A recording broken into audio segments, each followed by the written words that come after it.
ये खुद डॉक्टर है, ये सर्जन है, लेकिन इनके जो स्टेटमेंट्स चल रहे हैं ये कुछ पॉलिटिकल स्टेटमेंट की तरह दबाव में दिए गए, कुछ घुमा फिरा के बात कर रहे हैं ये, या साइंटिफिक नहीं बोल रहे हैं, ऐसे स्टेटमेंट्स लग रहे हैं। वन ऑफ द पार्टनर्स है भारत बायोटेक के साथ वो वैक्सीन बनाने में, ये बोलते हैं कि इस वैक्सीन को हमने बैकअप प्लान करके अप्रूवल दिया है और ये लिमिटेड रेस्ट्रिक्टेड यूज है। ये अतिरिक्त इसका जो वैक्सीन का जो डोसेस है ये बैकअप करके हम रखेंगे और इसको इमरजेंसी सिचुएशन में लार्जर पब्लिक इंटरेस्ट में इसको अप्रूवल दिया गया है। तो ये बात कुछ साइंटिफिक नहीं लगती है। उसको अब तक अप्रूव क्यों नहीं किया है? उनको -70 डिग्री टेम्परेचर लगता है स्टोरेज के लिए, ट्रांसपोर्ट के लिए, तो वो प्राइवेट फर्म्स करेंगे और लोग जो अमीर लोग है, अपर मिडिल क्लास है, मिडिल क्लास है, जिनको लेना है वो ले सकते हैं। उतना धोखा कम हो जाएगा जितने वैक्सीनेशन हो जाएंगे। और अगर गवर्नमेंट को भी अगर वो वैक्सीन देना पड़े इमरजेंसी में, तो -70 डिग्री टेम्परेचर के रेफ्रिजरेटर, इंडस्ट्रियल फ्रिज क्यों नहीं लगा सकती है गवर्नमेंट?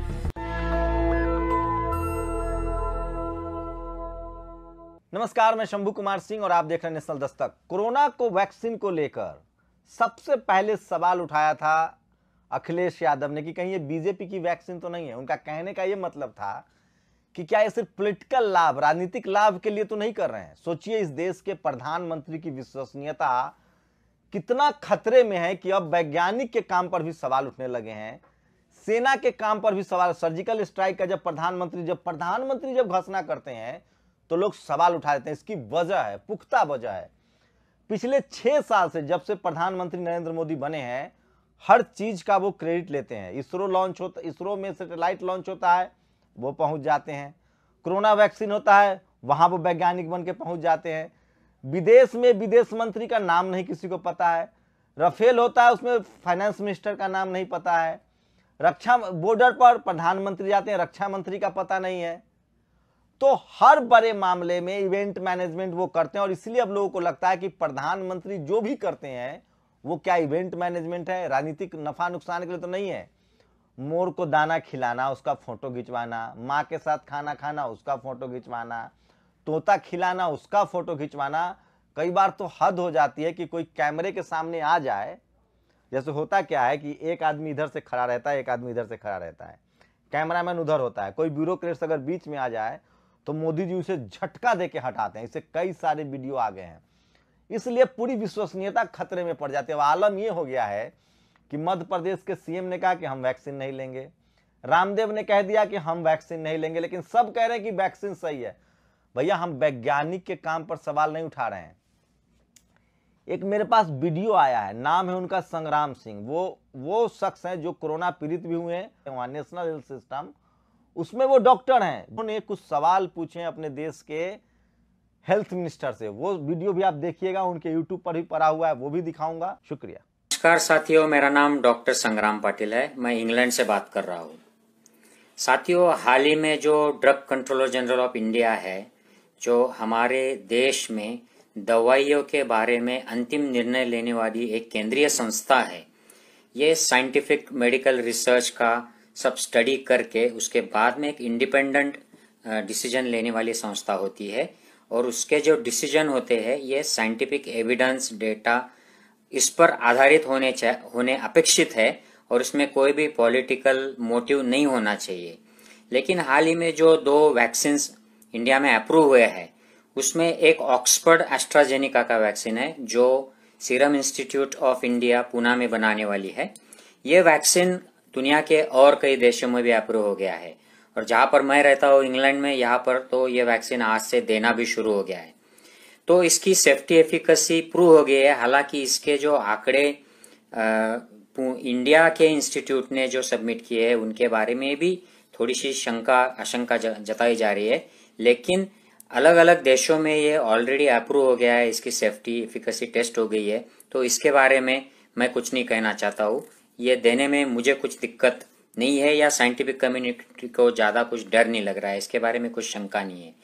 लेकिन भारत बायोटेक की जो वैक्सीन है, इसके बारे में मैंने अलग अलग स्टेटमेंट्स सरकार के जो अलग अलग डिपार्टमेंट्स है उनके सुने, including health minister of India doctor Harshvardhan जो है, ये खुद डॉक्टर है, ये सर्जन है, लेकिन इनके जो स्टेटमेंट्स चल रहे हैं ये कुछ पॉलिटिकल स्टेटमेंट की तरह दबाव में दिए गए, कुछ घुमा फिरा के बात कर रहे हैं या साइंटिफिक नहीं बोल रहे हैं, ऐसे स्टेटमेंट्स लग रहे हैं। आप आईसीएमआर का स्टेटमेंट देख लिए। आईसीएमआर जो Indian council of medical research है, ये वन ऑफ द पार्टनर्स है भारत बायोटेक के साथ वो वैक्सीन बनाने में। ये बोलते हैं कि इस वैक्सीन को हमने बैकअप प्लान करके अप्रूवल दिया है और ये लिमिटेड रेस्ट्रिक्टेड यूज है। ये अतिरिक्त इसका जो वैक्सीन का जो डोसेस है ये बैकअप करके हम रखेंगे और इसको इमरजेंसी सिचुएशन में लार्जर पब्लिक इंटरेस्ट में इसको अप्रूवल दिया गया है। तो ये बात कुछ साइंटिफिक नहीं लगती है।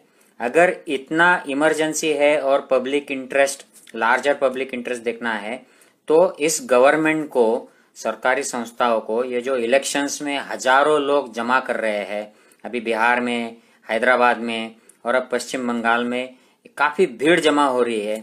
अभी दिल्ली के बॉर्डर पर इतने किसान जमा हो गए, उनको जल्दी से उनके समस्याओं का समाधान करके वापस भेज देना चाहिए।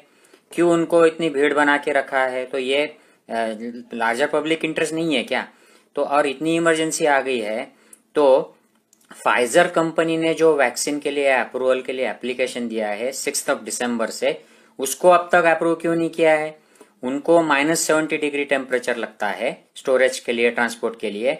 तो वो प्राइवेट फर्म्स करेंगे और लोग जो अमीर लोग है, अपर मिडिल क्लास है, जिनको लेना है वो ले सकते हैं। उतना धोखा कम हो जाएगा जितने वैक्सीनेशन हो जाएंगे। और अगर गवर्नमेंट को भी अगर वो वैक्सीन देना पड़े इमरजेंसी में तो -70 डिग्री टेम्परेचर के रेफ्रिजरेटर, इंडस्ट्रियल फ्रिज क्यों नहीं लगा सकती है गवर्नमेंट? 10 मेजर सिटीज में लगा दिए, वहां से ये सब डिस्ट्रीब्यूट हो सकता है।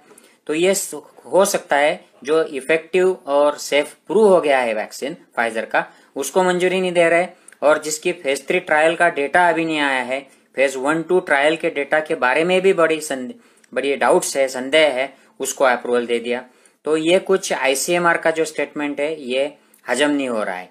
डॉक्टर हर्षवर्धन ने कहा है कि क्लिनिकल ट्रायल मोड में इसको अप्रूवल दिया है। ये मुझे संदेह इसका होता है कि डॉक्टर हर्षवर्धन ये सर्जन है, अपने आरोग्य हेल्थ मिनिस्टर, और ये ऐसी बातें करते हैं। ये तो कोई किसी का दबाव है उनके ऊपर, ऐसे लग रहा है कि आप जाके ये ऐसा एक्सप्लेनेशन दो, कुछ तो बात बना लो और ये पुश कर दो। ये ऐसे क्लिनिकल ट्रायल मोड में रशिया में जो जहां पर पुतिन की एकाधिकारशाही चलती है, हुकुमशाही जैसे राज चल रहा है, उन्होंने स्पुतनिक 5 का वैक्सीन ऐसे पब्लिक में फेज 3 ट्रायल के बिना ही देना शुरू कर दिया था। मतलब पब्लिक को ये वैक्सीन देंगे और उसी को ट्रायल बनाएंगे, फेज 3 ट्रायल बनाएंगे। मतलब फेज 3 ट्रायल के पहले ही लोगों में देंगे और लोगों पर टेस्ट किया जाएगा वैक्सीन। इसे कहते हैं क्लिनिकल ट्रायल मोड। तो ये बात कुछ एथिकल नहीं है और ऐसी इमरजेंसी भी इतनी नहीं है कि लोग बहुत जगह से कोरोना की आउटब्रेक्स बढ़ रही है इंडिया में। हालांकि आंकड़े तो ये बता रहे हैं, रिपोर्टेड आंकड़े, कि सब जगह से कोरोना की जो इन्फेक्शन है ये अब तो कम हो रही है। तो ये किस क्लिनिकल ट्रायल मोड में, किस सिचुएशंस में ये यूज करना चाहते हैं? तो ये कुछ साइंटिफिक लॉजिक नहीं लगता है और प्रैक्टिकल भी नहीं लगता है। अगर आपको क्लिनिकल ट्रायल मोड में ही करना है तो जो भारत बायोटेक की अभी जो वैक्सीन चल रही है उसी को आप ज्यादा लोग उसमें इन्वॉल्व कीजिए, एनरोल कीजिए, उसी ट्रायल के ऊपर ध्यान दीजिए और उसमें से जो आंकड़े आएंगे आपको मिल ही जाएगा उसका रिजल्ट, प्लस या माइनस, और सेफ्टी भी पता चल जाएगी। तो ये कुछ बात डॉक्टर हर्षवर्धन की भी साइंटिफिक नहीं लगती है, मेडिकल भी नहीं लगती है, ये बिल्कुल पॉलिटिकल लाई लगता है। ये ट्रांसपेरेंट और ऑनेस्ट नहीं लग रहा है। और तीसरी जो बात है अप्रूवल करने के पीछे, ये वैक्सीन अगर साथियों आपको याद होगा तो ये जुलाई महीने में आईसीएमआर ने, जो Indian council of medical research है, इन्होंने एक लेटर दिया था, एक धमकी दी थी सारे ऑर्गेनाइजेशंस को जो इस वैक्सीन की डेवलपमेंट में इन्वॉल्व है, और उनको बोला था कि ये 15 अगस्त को ये वैक्सीन हमें मिल जाना चाहिए। तो उस वक्त तो इनकी ये लेटर लीक हो गई थी और ये सब एक्सपोज हो गए थे। अब वही वैक्सीन है ये, अब उनको 15 अगस्त को नहीं लेकिन 26 जनवरी को ये वैक्सीन अवेलेबल करना है ताकि वो अपना सीना चौड़ा करके बोल सके कि ये हमारा स्वदेशी बनावट का है, हम वैक्सीन गुरु है, और प्रधानमंत्री को फिर 26 जान को उनके भाषण में बोलना पड़ेगा, बोलने के लिए कुछ तो मिल जाएगा। तो ये सब पॉलिटिकल एजेंडा चल रहा है। ये मेडिकल साइंस के, मेडिकल इथिक्स के, मेडिकल रिसर्च के प्रिंसिपल्स के बिल्कुल गलत है। ये रिस्की भी हो सकता है, और ये जो वैक्सीन है इसकी एफिकेसी प्रूव नहीं हुई है, तो ऐसा वैक्सीन जनता के लिए रिलीज करना, जनता में देना और जनता के ऊपर डायरेक्टली ट्रायल करना, ये बिल्कुल गलत है। इस इज अगेंस्ट प्रिंसिपल्स। ये कोई जड़ी बूटी नहीं है जो पतंजलि निकाले और बोले कि इससे इम्यूनिटी बढ़ जाएगी। ये मॉडर्न मेडिकल साइंस का मॉडर्न मेडिसिन है, मॉडर्न मेडिकल रिसर्च है, ये वैक्सीन है। कोविड के पैंडेमिक में आप काम कर रहे हो, आप पॉलिटिक्स नहीं कर रहे हो, आप मजाक नहीं कर रहे हो। तो मुझे लगता है साथियों, मैंने ये तीनों जो लेवल पे ये सरकार झूठ बोल रही है, सरकार की अलग अलग एजेंसियां हमसे सत्य छुपा रही है, ट्रांसपेरेंट नहीं है, ऑनेस्ट नहीं है, और कुछ तो इसमें पॉलिटिकल या फाइनेंशियल कुछ तो गेम चल रहा है।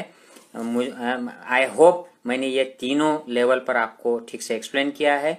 अगर आप मेरी बात से सहमत है साथियों, तो इस मुद्दे को, इस वीडियो को ज्यादा से ज्यादा शेयर कीजिए। जय हिंद साथियों।